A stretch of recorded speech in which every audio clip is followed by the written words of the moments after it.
اداکارہ حمیرہ اصغر کو لاہور میں سپرد خاک کر دیا گیا ہے۔ حمیرہ اصغر کی نماز جنازہ ماڈل ٹاؤن لاہور میں ادا کی گئی۔ عزیز و اقارب اور شہریوں کی بڑی تعداد نے شرکت کی ہے۔ اداکارہ حمیرہ اصغر کی لاش 8 جولائی کو کراچی میں فلیٹ سے ملی تھی۔ اسی حوالے سے بات کریں گے لاہور سے اپنے نمائندے سرفراز خان سے۔ سرفراز، نماز جنازہ ادا کر دی گئی ہے، قریبی رشتہ داروں کے حوالے سے ہمیں بتائیے گا، قریبی رشتہ داروں نے شرکت کی، والدین کے حوالے سے بتائیے گا، بھائیوں کے حوالے سے بتائیے گا۔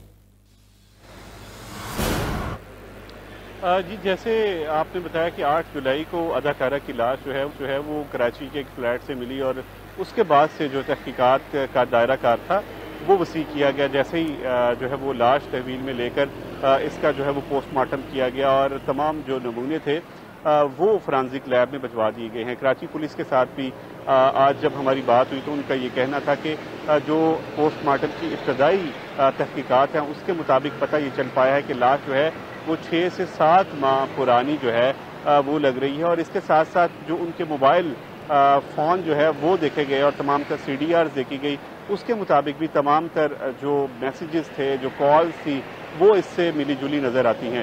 دوسری جانب سب سے پہلے جو ہے وہ جب کراچی پولیس نے لاش تحویل میں لی تو سب سے پہلا فون جو اداکارہ حمیرہ ہے ان کے والد کو کیا گیا، جس پر وہ جو ہے وہ سخفہ ہوئے اور انہوں نے کہا کہ جی آپ جو ہے وہ جہاں مرضی تدفین کر دیں۔ اس کے بعد جو ان کے ساتھی اداکار تھے ان کی جانب سے شدید سوشل میڈیا میں احتجاج سامنے آیا، جس پر ان کا بڑا بھائی سامنے آیا اور ان کی جانب سے یہ کہا گیا کہ ہم جو ہے وہ لاش اب خود لیتے ہیں۔ میرے والد جو ہیں وہ ڈسٹرب تھے، ہماری اس سے پہلے بھی فوتگی ہو چکی تھی جس کی وجہ سے ہماری فیملی ڈسٹرب تھی، جس پر والد نے بارہا فون آنے پر یہ موقف اختیار کیا کہ اگر ہم نہیں پہنچ پائیں تو آپ جو ہے وہ اس کی تدفین کر لیں۔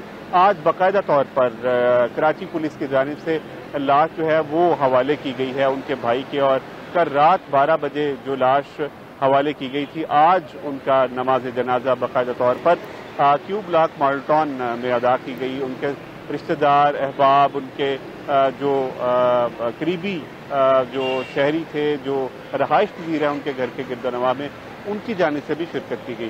اب بھی جب ان کے بھائی کے ساتھ بات ہوئی تو ان کا یہ کہنا تھا کہ ہم نے لاش وصول کی ہے، اور اس کے ساتھ ساتھ آج جو ہے وہ رسومات بھی ادا جو ہے وہ کی گئی ہیں۔ تمام تر معاملات پر کراچی پولیس کا جو ہے وہ موقف یہ ہے کہ ابھی تحقیقات کی جا رہی ہیں، ان کے موبائل جو ہے وہ بھی فرانزک لیب میں بھجوائے گئے ہیں، جو نمونے ہیں میڈیکل کے لیے وہ بھی بھجوائے گئے ہیں۔ ابھی مفصل رپورٹ جو ہے وہ حتمی رپورٹ آنی ہے، اور اس کے بعد پتہ چل پائے گا کہ موت کے اصل حقائق مفصل رپورٹ ابھی آنی ہے، تحقیقات کہاں تک پہنچی ہیں سرفراز یہ ہم جانیں گے۔ ندیم احمد کراچی سے ہمارے ساتھ موجود ہیں۔ ندیم، بتائیے گا ابھی تک تحقیقات میں کیا انکشافات ہوئے ہیں؟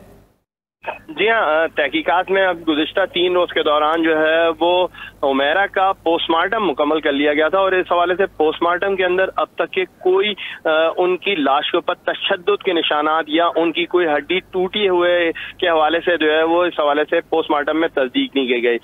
پوسٹ مارٹم کے اندر یہ بھی واضح کیا گیا ہے کہ لاش تقریباً کم و بیش 8 مہینے سے زیادہ پرانی تھی۔ اس سے واضح ہوتا ہے کہ حمیرہ اصغر جو ہے وہ تقریباً 8 ماہ سے مردہ حالت میں اپنے فلیٹ کے اندر موجود تھیں۔ تاہم ان کے موبائل کا فورنزک کیا جا رہا ہے۔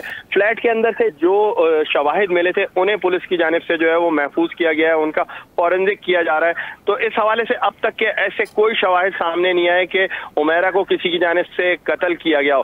تاہم جو ان کا باڈی کا پوسٹ مارٹم کیا گیا تھا اس کے اندر جو ہے وہ ان کے جو ہارٹ کو محفوظ کیا گیا تھا، یعنی دل کو محفوظ کیا گیا تھا اور ان کے جگر کو محفوظ کیا گیا تھا، تو اس کا کیمیکل ایگزامینیشن ہونا تاحال باقی ہے، اور اس حوالے سے جو ہی مفصل رپورٹ موصول ہوگی ہم اپنے ناظرین کے ساتھ بھی شیئر کر سکیں گے۔ جی ٹھیک ہے ندیم، آپ کا بہت شکریہ۔ سرفراز ہمیں لاہور سے آگاہ کر رہے تھے۔ سرفراز، آپ کا بھی شکریہ۔